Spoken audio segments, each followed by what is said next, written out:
Hello दोस्तों, फिर से एक नए वीडियो में आप सभी का स्वागत है। सनराइज हैदराबाद और राजस्थान रॉयल्स के बीच में खेला गया आईपीएल 2024 का 50वां मुकाबला। इस सबसे बड़े रोमांचक मुकाबला पसंद आए तो वीडियो को लाइक जरूर कर देना। दोस्तों, इस वीडियो का लाइक का टारगेट है 900 का। दोस्तों, आप भी वीडियो को दिल से जरूर लाइक करना। दोस्तों, 2024 के 50वें सबसे बड़े रोमांचक मुकाबले में आईपीएल के इतिहास की दो सबसे बड़ी टीमें भिड़ी। इस बार पेट कसिम सनराइज हैदराबाद के सामने संजू सैमसन की राजस्थान रॉयल्स की टीम कड़ी थी। रोंगटे खड़े कर देने वाले मुकाबले में हैदराबाद के कप्तान पेट कसिम ने टॉस जीता और पहले बल्लेबाजी करने का फैसला लिया।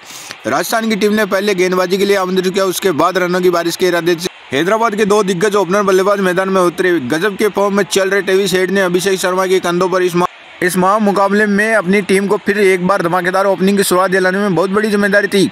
पारी के पहले ओवर में गजब के चौका लगाते हुए ट्रेविस हेड ने अपना खाता खोला। वहीं उसके अगले ओवर में अभिषेक शर्मा ने रविचंद्रन अश्विन के एक शानदार राजस्थान की गेंदबाजी इस मुकाबले में हैदराबाद की गजब के फॉर्म में चल रही ओपनिंग जोड़ी के सामने लाजवाब गेंदबाजी कर रहे, जिस वजह से हैदराबाद की यह ओपनिंग जोड़ी राजस्थान की गेंदबाजी के सामने बड़े शॉट नहीं खेल पा रही थी, जिस वजह से दबाव में अब हैदराबाद की ओपनिंग जोड़ी पर था। फिर पारी के 5वें ओवर डालने आए आवेश खान पहली गेंद पर एक बड़ा शॉट खेलने के चक्कर में अभिषेक शर्मा जरूर जेल गया तो कैच आउट कर दिए गए और मुकाबले में 10 गेंदों के अंदर 12 रन बनाकर आउट हो गए।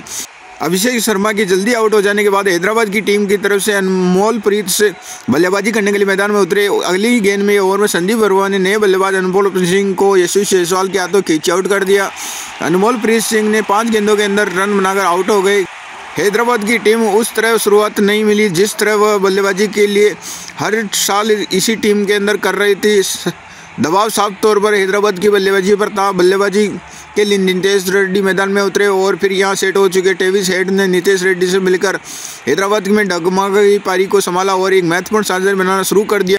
एक बल्लेबाजी मुश्किल में दिख रही थी, लेकिन उसके बावजूद नीतीश रेड्डी ट्रेविस हेड की साझेदारी अब पूरी तरह से मैदान में सेट हो चुकी थी। फिर तभी गेंदबाजी पर आई यजुवेंद्र चहल। एक ओवर में ट्रेविस हेड ने चौका 2 शानदार लगा दिए और फिर यहां से नीतीश रेड्डी ट्रेविस हेड की जोड़ी राजस्थान की गेंदबाजी में पलटवार करना शुरू कर दिया। वहीं दूसरे छोर पर नीतीश रेड्डी ने बल्लेबाजी कर रही थी। 50 रनों की साझेदारी पूरी हो गई। राजस्थान की गेंदबाजी में दबाव में संजू सैमसन परेशानी लगातार बढ़ने लगी थी। फिर यहाँ तभी शानदार बल्लेबाजी कर रहे ट्रेविस हेड ने अपना इसी मुकाबले में एक महत्वपूर्ण अर्धशतक पूरे कर लिया। लेकिन ट्रेविस हेड अर्धशतक पूरा होने के बाद 13वें ओवर में गेंदबाजी पर आई राजस्थान की टीम से सबसे ज़्यादा विकेट लेने वाले यजुवेंद्र चहल एक ही ओवर में 2 चौके लगा दिए और नीतीश रेड्डी ने 21 रन बना लिए। ट्रेविस हेड ने इस पलटवार में अब मुकाबला बदल दिया। दबाव पूरी तरह से राजस्थान की गेंदबाजी पर दिख रहा था। ट्रेविस हेड ने नीतीश रेड्डी से मिलकर अपनी टीम को 131 रनों तक पहुंचा दिया, लेकिन तभी गेंदबाजी पर आए आवेश खान ने ट्रेविस हेड को क्लीन बोल्ड कर दिया।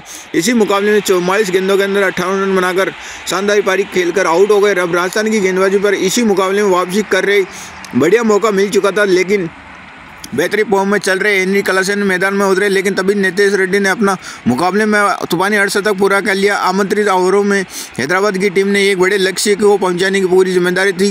नीतीश रेड्डी हेनरी क्लासन ने बखूबी निभाते जोड़ी अपनी टीम को धमाकेदार बल्लेबाजी करना शुरू कर दिया। अर्धशतक लगाने नीतीश रेड्डी ने पारी के 16वें ओवर में रविचंद्रन को लगातार हुई।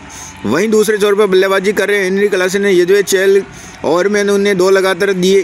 पूरी राजस्थान की गेंदबाजी में नीतीश रेड्डी ने हेनरी क्लासन की धमाकेदार बल्लेबाजी करना शुरू कर दिया। इसी बीच नीतीश रेड्डी हेनरी क्लासन के बीच धमाकेदार 50 रनों की साझेदारी पूरी हो गई। पारी के अंतिम ओवरों में नीतीश रेड्डी ने हेनरी क्लासन गजब की बल्लेबाजी दिखाई दे रही थी।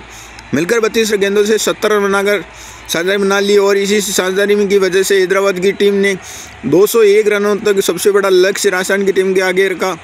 हैदराबाद में मिले 202 रन का विशाल लक्ष्य का पीछा करने राजस्थान के 2 दिग्गज ओपनर बल्लेबाज मैदान में उतरे। बेहतरीन फॉर्म में चल रहे यशस्वी जायसवाल जोश बटलर इसी जोड़ी में अपनी टीम को विस्फोट ओपनिंग की शुरुआत दिलाने में बहुत बड़ी जिम्मेदारी थी, लेकिन हैदराबाद की तेज गेंदबाजी पारी के पहले ओवर में राजस्थानी उम्मीदों पर गहरी चोट कर दी। पारी के पहले ओवर में गेंदबाजी पर आए भुवनेश्वर कुमार जोश बटलर के माकोनस के हाथों कैच आउट कर दिया। जोश बटलर ने बिना खाता खोले आउट हो गए। जोश बटलर जल्दी आउट हो जाने के बाद पहले ओवर में राजस्थान के कप्तान संजू सैमसन में उतरे, लेकिन भुवनेश्वर कुमार इसी ओवर में 5वीं गेंद राजस्थान के कप्तान संजू सैमसन शानदार अंदर आती हुई गेंद पर क्लीन बोल्ड कर दिया। शानदार फॉर्म में चल रहे कप्तान संजू सैमसन इस मुकाबले में भुवनेश्वर कुमार के पहले ही ओवर में राजस्थान की टॉप बल्लेबाजों में आउट कर दिया।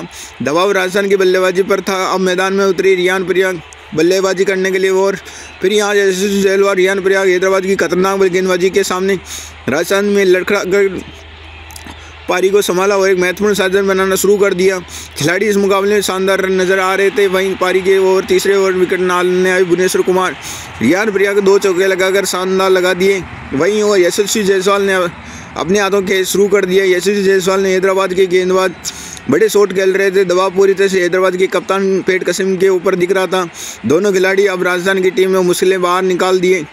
इसी बीच में 50 रनों की साझेदारी पूरी हो गई। अब यह साझेदारी हैदराबाद की टीम ने मुकाबले में बुरे फुट में धकेल रही थी और साथ ही यशस्वी जायसवाल, रियान पराग अब मैदान में पूरी तरह से सेट हो चुके थे। कप्तान पैट कसिम ने अपनी गेंदों में लगातार बदलाव दिख रहे थे, लेकिन साझेदारी में तोड़ना शुरू कर लगभग हैदराबाद की गेंदबाजी में नामुमकिन हो चुका था।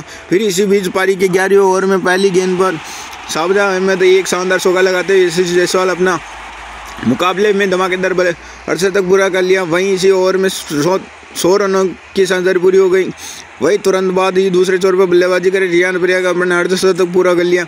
यह मुकाबला राजस्थान के कब्जे में था। ये दोनों बल्लेबाज आसानी से अपनी टीम को बड़े स्कोर में बढ़ा दिए गए। यशस्वी जायसवाल, रियान पराग जोड़ी ने मिलकर अब अपनी टीम को 135 रनों तक पहुंचा दिया, लेकिन तभी गेंदबाजी पर आए नटराजन सेट हो चुके। यशस्वी जायसवाल क्लीन बोल्ड कर दिया। 40 गेंदों के अंदर 67 रन बनाकर नटराजन आउट हो गए। विशाल साझेदारी तोड़कर अब हैदराबाद की टीम में 5 मुकाबले में वापसी कर बढ़िया मौका बल्लेबाजी कर सिमरन मायर उतरे, लेकिन विस्फोट गिरने के बाद रियान पराग रुकने को तैयार नहीं थे। रियान पराग ने खतरनाक बल्लेबाजी कर रहे थे। कप्तान पैट कसिम ने गेंदबाजी पर अपनी इसी ओवर में हैदराबादी बड़ा खतरा बन चुके थे। रियान पराग यानस हाथों कैच आउट कर दिया गया। रियान पराग ने 50 गेंदों के अंदर 77 रन बनाकर आउट हो गए। अभी हैदराबाद की टीम से दोनों सेट हो चुके बल्लेबाज विकेट मिलना शुरू हो गए। हैदराबाद की गेंदबाजी ने मुकाबले में वापसी कर ली। राजस्थान की जीत के लिए आखिरी 4 गेंदों के अंदर 42 रन बनाकर जरूरत थी। अब बल्लेबाजी के लिए पॉवेल मैदान में उतरे। ये पारी के 17वें ओवर में यानस डालने आए, लेकिन मार्को मायर ने बल्लेबाजी कर रहे 15 रन बना लिए। मुकाबले में पलट गए। 3 ओवरों में राजस्थान की जीतने 27 रन चाहिए थे। ये ओवर 18वें ओवर में नटराजन डालने आए। नटराजन ने इसी ओवर में पहली गेंद पर सिमरन मार्को मीटर को 106 मीटर का गजब का लगा दिया, लेकिन नटराजन अपनी इसी ओवर में एक बार वापसी करके दिखाई। सिमरन मार्को के कैच आउट कर दिया। सिमरन मायर 9 मुकाबले में 9 गेंदों के अंदर 13 रन चाहिए। वही इसी 18वें ओवर में केवल 7 ही रन मिले। अब राजस्थान की आखिरी की 2 गेंदों के अंदर जीत के लिए 20 रन चाहिए। इसी तरह बल्लेबाजी के लिए पारी के 19वें ओवर में महत्वपूर्ण डालने आए हैदराबाद के कप्तान पैट कसिम ने ध्रुव जैल शर्मा के हाथों कैच आउट कर दिया। ध्रुव जैल ने 3 गेंदों के अंदर बस 1 रन चाहिए बनाकर आउट हो गए। कप्तान पैट कसिम ने ओवर में शानदार बल्लेबाजी कर रहे थे, लेकिन आखिरी गेंदों पर पॉवेल में एक शानदार लगा दिए। यह ओवर राजस्थान में 7 रन मिले। अब राजस्थान को आखिरी 6 गेंदों के अंदर 13 रन चाहिए थे। स्ट्राइक में विकेट गिरने के बाद